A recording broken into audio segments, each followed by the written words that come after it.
ನಾವು ರಾಷ್ಟ್ರ ಮಟ್ಟದಲ್ಲಿ ಒಂದು ಕೊಲ್ಯಾಟ್ ಅಂತಕ್ಕಂಥ ಒಂದು ಸಂಸ್ಥೆಯನ್ನು ಪ್ರಾರಂಭ ಮಾಡಿದ್ದೇವೆ.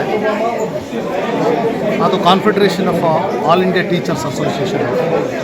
ಆ ಒಂದು ಕಾನ್ಫೆಡರೇಷನ್ನ ವತಿಯಿಂದ ನಾವು 2 ದಿನಗಳು 25 ಮತ್ತು ಇವತ್ತು 26 2 ದಿನಗಳು ರಾಷ್ಟ್ರೀಯ ಮಟ್ಟದ ಒಂದು ವಿಚಾರ ಸಂಕಿರಣವನ್ನು ನಾವು ಏರ್ಪಡಿಸಿ ಅಂತಾರಾಷ್ಟ್ರೀಯ ಮಟ್ಟದ ವಿಚಾರಣಾ ಸಂಕಿರಣ ಏರ್ಪಡಿಸಿದ್ದೇವೆ. ಅದರಲ್ಲಿ ಬಹಳ ಮುಖ್ಯವಾಗಿ ಈ ಇತ್ತೀಚಿನ ಬೆಳವಣಿಗೆ, ವಿಜ್ಞಾನದಲ್ಲಿ ಆಗ್ತಕ್ಕಂಥ ಬೆಳವಣಿಗೆ, ತಂತ್ರಜ್ಞಾನ ಮತ್ತು ಕಾನೂನು ಇವೆರಡು ಹೇಗೆ ಒಟ್ಟಾಗಿ ಅದನ್ನು ತೆಗೆದುಕೊಂಡು ಹೋಗಬೇಕು ಅಂತಕ್ಕಂಥ ದಿಕ್ಕಿನಲ್ಲಿ ಹಲವಾರು ವಿಷಯಗಳ ಬಗ್ಗೆ ಹಲವಾರು ರಿಸೋರ್ಸ್ ಪರ್ಸನ್ಸ್ಗಳು ಪ್ರಬಂಧಗಳನ್ನು ಮಂಡಿಸಿದ್ದಾರೆ.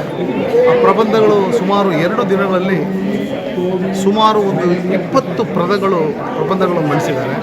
ಮತ್ತು ಈ ಒಂದು ಸಮ್ಮೇಳನಕ್ಕೆ ರಾಷ್ಟ್ರದ ಎಲ್ಲ ಭಾಗದಿಂದ ಬಂದಿದ್ದಾರೆ. ಅದರಲ್ಲಿ ಅದನ್ನು ಉದ್ಘಾಟನೆ ಮಾಡಲಿಕ್ಕೆ ನಮ್ಮ ನಿವೃತ್ತ ನ್ಯಾಯಮೂರ್ತಿಗಳು, ಸುಪ್ರೀಂ ಕೋರ್ಟ್ನ ನಿವೃತ್ತ ನ್ಯಾಯಮೂರ್ತಿಗಳಾದಂತಹ ಸಮಾರಂಭವನ್ನು ಇಟ್ಕೊಂಡಿದ್ದು. ಸಮಾರಂಭಕ್ಕೆ ನಮಗೆ ಇವತ್ತು ಅಂತಾರಾಷ್ಟ್ರೀಯ ಕಾನೂನು ವಿಶ್ವವಿದ್ಯಾಲಯದ ಕುಲಪತಿಗಳಾದಂತಹ ಪ್ರೊಫೆಸರ್ ವೆಂಕಟರಾವ್ ಅವರು ಬಂದು ಇವತ್ತು ಸಮಾರಂಭವನ್ನು ಮಾಡಿದ್ದಾರೆ.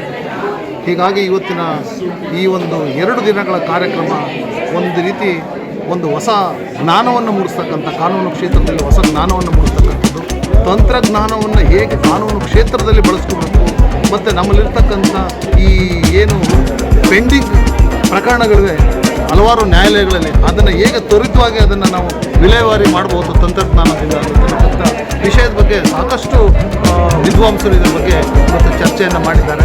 ಆದ್ದರಿಂದ ಬಹುಶಃ ನಮಗೆ ಕಾನೂನು ಕ್ಷೇತ್ರಕ್ಕೆ, ಅದರಲ್ಲೂ ವಿಶೇಷವಾಗಿ ನಮ್ಮ ಕಾನೂನು ವಿದ್ಯಾರ್ಥಿಗಳಿಗೆ, ಕಾನೂನು ಅಧ್ಯಾಪಕರಿಗೆ ಮತ್ತು ವಕೀಲರಿಗೆ, ನ್ಯಾಯಾಧೀಶರಿಗೆ ಮತ್ತು ಒಟ್ಟಾರೆ ಕಾನೂನು ಕ್ಷೇತ್ರಕ್ಕೆ ಈ ತಂತ್ರಜ್ಞಾನವನ್ನು ಹೇಗೆ ನಾವು ಸದುಪಯೋಗ ಪಡಿಸ್ಕೊಳ್ಬೇಕು ಅನ್ನೋದ್ರ ಬಗ್ಗೆ ಸಾಕಷ್ಟು ಜ್ಞಾನವನ್ನು 2 ದಿನದಲ್ಲಿ ಸರ್. ಟೆಕ್ನಾಲಜಿ ಇವತ್ತು ಅದರಿಂದ ಹೆಚ್ಚು ಮಾಹಿತಿಗಳನ್ನು ನಾವು ಪಡಿಬೋದು. ನಾವು ಯಾವ ಮಾಹಿತಿಯನ್ನು ಅಥವಾ ಯಾವ ಒಂದು ಡೇಟಾವನ್ನು ಸುಮಾರು ಅನೇಕ ದಿನಗಳು ತಗೊಳ್ತದೆ, ಅದನ್ನು ಕೇವಲ ಅದು 2-3 ನಿಮಿಷದಲ್ಲಿ ಅದು ಆ ಮಾಹಿತಿಯನ್ನು ಕೊಡ್ತದೆ. ಆ ಮಾಹಿತಿಯನ್ನು ಕಲೆಕ್ಟ್ ಮಾಡಿ ನಾವು ನ್ಯಾಯಾಲಯಗಳಲ್ಲಿ ತ್ವರಿತವಾಗಿ ಅದನ್ನು ನಾವು ಪ್ರಕರಣಗಳನ್ನು ಇತ್ಯರ್ಥ ಮಾಡ್ತಕ್ಕಂಥ ಒಂದು ಸೌಲಭ್ಯ ಇದು ನಿಜಕ್ಕೂ ಕೂಡ ಮಾನವ ಬೆಳವಣಿಗೆಗೆ ಮತ್ತು ಸಮಾಜದ ಬೆಳವಣಿಗೆಗೆ ಇವತ್ತು ತಂತ್ರಜ್ಞಾನ ಬಹಳ ಮುಖ್ಯ. ನಿಮಗೆ ಗೊತ್ತಿದೆ, ತಂತ್ರಜ್ಞಾನದಿಂದ ಎಷ್ಟು ದೊಡ್ಡ ಆವಿಷ್ಕಾರಗಳು ನಡೀತಾ ಇದೆ. ಇದೊಂದು ದೊಡ್ಡ ಒಂದು ರೆವಲ್ಯೂಷನ್ ಆಗಿದೆ. ಆ ರೀತಿ ಈ ಆರ್ಟಿಫಿಷಿಯಲ್ ಇಂಟೆಲಿಜೆನ್ಸ್ ಅಂತಕ್ಕಂಥ ಈ ಒಂದು ಟ್ಯೂಲನ್ನು ಯೂಸ್ ಮಾಡಿ ಇವತ್ತು ಕಾನೂನು ಕ್ಷೇತ್ರಕ್ಕೂ ಅದು ದಾಪು ಇಟ್ಟಿದೆ. ಕಾನೂನು ಕ್ಷೇತ್ರದಲ್ಲೂ ಕೂಡ ಸಾಕಷ್ಟು ಬದಲಾವಣೆಗಳನ್ನು ಈ ಶೀಘ್ರದಲ್ಲೇ ನಾವು ನೋಡ್ತೇವೆ. Okay sir. Conference Ramaiah college of law host ಮಾಡಿದ್ದಾರೆ ಬೇರೆ ನಾಲೆಜ್ ಪಾರ್ಟ್ನರ್ಸ್ಗಳ ಜೊತೆಗೆ. ಈ ಕಾನ್ಫರೆನ್ಸ್ ಲೀಗಲ್ ಎಜುಕೇಷನ್ ಮತ್ತು ಟೆಕ್ನಾಲಜಿ ಹೇಗೆ ಇಂಟರ್ಸೆಕ್ಟ್ ಮಾಡುತ್ತೆ, ಹೇಗೆ ಅದರಿಂದ ಮಕ್ಕಳಿಗೆ ಸದುಪಯೋಗ ಆಗುತ್ತೆ ಅನ್ನೋದಕ್ಕೆ ನಾವು ಅದ್ರ ಬಗ್ಗೆ 2 ದಿವಸ ಕಾನ್ಫರೆನ್ಸ್ ಮಾಡಿದ್ದೇವೆ. ಸೊ ಇದು ಸ್ಟೂಡೆಂಟ್ಸಿಗೆ ಒಂದು ಅರಿವು ಮೂಡಿಸುವಂಥ ಒಂದು ಕಾನ್ಫರೆನ್ಸ್ ಇದೆ. ಯಾರೆಲ್ಲ ಬಂದಿದ್ರು?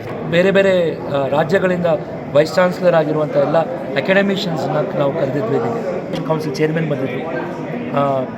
Goa international university of legal education vice chancellor ಬಂದಿದ್ದಾರೆ. ಸೊ ಹಲವು ರಾಜ್ಯದ ವೈಸ್ ಚಾನ್ಸಲರ್ಗಳು ಮತ್ತು ಪ್ರೊಫೆಸರ್ಗಳು ಇದರಲ್ಲಿ ಭಾಗವಹಿಸಿದ್ದಾರೆ.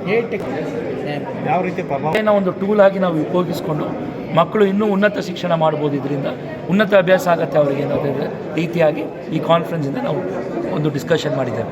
ಹೇಗೆ ಇದನ್ನು ಅಳವಡಿಸ್ಕೋಬೋದು ಅವರು, ಇದರಿಂದ ಹೇಗೆ ಅವರು ಇನ್ನೂ ಉನ್ನತರಾಗಬಹುದು ಕಾನೂನು ಶಿಕ್ಷಣದಲ್ಲಿ ಅಂತ ಅದರ ಬಗ್ಗೆ ಒಂದು ಅರಿವು ಮೂಡಿಸಿದ್ದಾರೆ. ನನ್ನ ಹೆಸರು ಡಾಕ್ಟರ್ ಉಮಾ ಮಹೇಶ್. ಸ್ಟೇಕ್ಹೋಲ್ಡರ್ಸ್ಗಳಿಗೆ ಇಲ್ಲಿ ಬರ್ತಕ್ಕಂಥ ಶಿಫಾರಸುಗಳನ್ನ ನೀಡಿ ಕಾನೂನು ಶಿಕ್ಷಣವನ್ನು ಗುಣಮಟ್ಟವನ್ನು ಮತ್ತು ಇನ್ನೂ ಕೂಡ ಅದನ್ನು ಬಲವರ್ಧನೆ ಮಾಡಬೇಕು ಅನ್ನೋ ಉದ್ದೇಶದಿಂದ ಈ ಅಂತಾರಾಷ್ಟ್ರೀಯ ಸಮ್ಮೇಳನವನ್ನು ನಾವು ಇಲ್ಲಿ ಹಮ್ಮಿಕೊಂಡಿದ್ದೇವೆ. ಭಾಳ ಯಶಸ್ವಿಯಾಗಿ 2 ದಿವಸಗಳು ನಡೀತು. ಮತ್ತು ಇದ್ರ ಜೊತೆಯಲ್ಲಿ 65 ಸಂಶೋಧನಾ ಪೇಪರ್ಸ್ಗಳು ಪತ್ರಿಕೆಗಳನ್ನ ಹಲವು ಯಾರು ನಮ್ಮ ಕಾನೂನಿನ ಪ್ರಾಧ್ಯಾಪಕರುಗಳು ಮತ್ತು ಸಂಶೋಧನಾ ವಿದ್ಯಾರ್ಥಿಗಳು ಮತ್ತು ಕಾನೂನು ವಿದ್ಯಾರ್ಥಿಗಳು ಮಂಡಿಸಿದ್ದಾರೆ.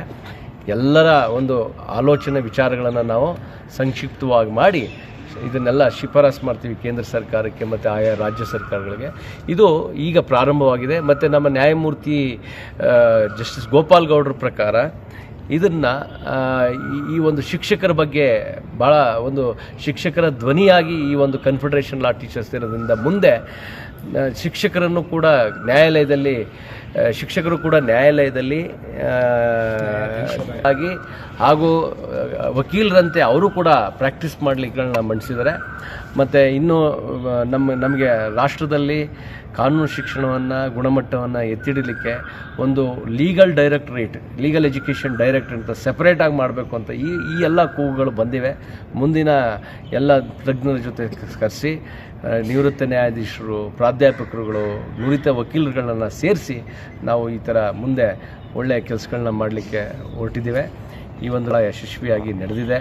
ಆಗರೇಷನ್ ಲಾ ಟೀಚರ್ಸ್ ಅಸೋಸಿಯೇಷನ್ ಪ್ರೆಸಿಡೆಂಟ್ ಆಗಿರ್ತಕ್ಕಂಥ judiciary academy former director BTech ಕುಲ್ ಸರ್ ಅವ್ರಿಗೆ, ಕರ್ನಾಟಕ ಸ್ಟೇಟ್ ಲಾ ಯೂನಿವರ್ಸಿಟಿಯಿಂದ ಗೌರವಾನ್ವಿತ ಕುಲಪತಿಗಳಾದ ಪ್ರೊಫೆಸರ್ ಬಸವರಾಜು ಸರ್ ಅವ್ರಿಗೆ, ಮತ್ತು national university advance legal studies ಕೊಚ್ಚಿಯ ಕುಲಪತಿಗಳಾಗಿರ್ತಕ್ಕಂಥ ಪ್ರೊಫೆಸರ್ GB ರೆಡ್ಡಿ ಅವ್ರಿಗೆ, ಮತ್ತು ಇಲ್ಲಿ ರಾಮಯ್ಯದಲ್ಲಿ ಇಷ್ಟೆಲ್ಲ ನಡೆಸಲಿಕ್ಕೆ ಅವಕಾಶ ಮಾಡಿಕೊಟ್ಟ ರಾಮಯ್ಯ ಮ್ಯಾನೇಜ್ಮೆಂಟ್ಗೆ, ವಿಶೇಷವಾಗಿ ಆನಂದರಾಮ್ ಸರ್ ಆಗಿರ್ಬೋದು, ಮತ್ತು ಈ ಕಾಲೇಜಿನ ಪ್ರಾಂಶುಪಾಲರಾಗಿರ್ತಕ್ಕಂಥ ಉಮಾಮಹೇಶ್ ಅವರು ಎಲ್ಲರೂ ಕೂಡ ಭಾಳ ಸಾಮೂಹಿಕವಾಗಿ ಭಾಳ ಅದ್ಭುತವಾಗಿ ವ್ಯವಸ್ಥಿತವಾಗಿ ಕೆಲಸ ಮಾಡಿದ್ದಾರೆ. ಇನ್ನು ಮುಂದೆ ಇನ್ನೂ ಒಳ್ಳೆಯದಾಗಲಿ ಅಂತ ಒಂದು ಭಾವಿಸ್ತಾ ಈ ಕಾರ್ಯಕ್ರಮ ಇವತ್ತು ಮುಕ್ತಾಯ ಆಗಿದೆ. 2 ದಿವಸಗಳ ಸತತವಾಗಿ ಈ ಕಾರ್ಯಕ್ರಮ ನಡೀತು. ಶನಿವಾರ ಭಾನುವಾರ ರಜೆ ಅಂತಲೂ ನೋಡಿದೆ. ಎಲ್ಲ ಶಿಕ್ಷಕರು, ವಿದ್ಯಾರ್ಥಿಗಳು, ವಕೀಲರುಗಳು ಭಾಗವಹಿಸಿದರು. ಇನ್ನು ಮುಂದೆ ಇದನ್ನು ಭಾಳ ದೊಡ್ಡ ಮಟ್ಟದ ಕೊಂಡೊಯ್ಯುವಂಥ ಒಂದು ಪ್ರಯತ್ನವನ್ನು ನಾವೆಲ್ಲ ಮಾಡ್ತಾಯಿದ್ದೀವಿ. Thank you.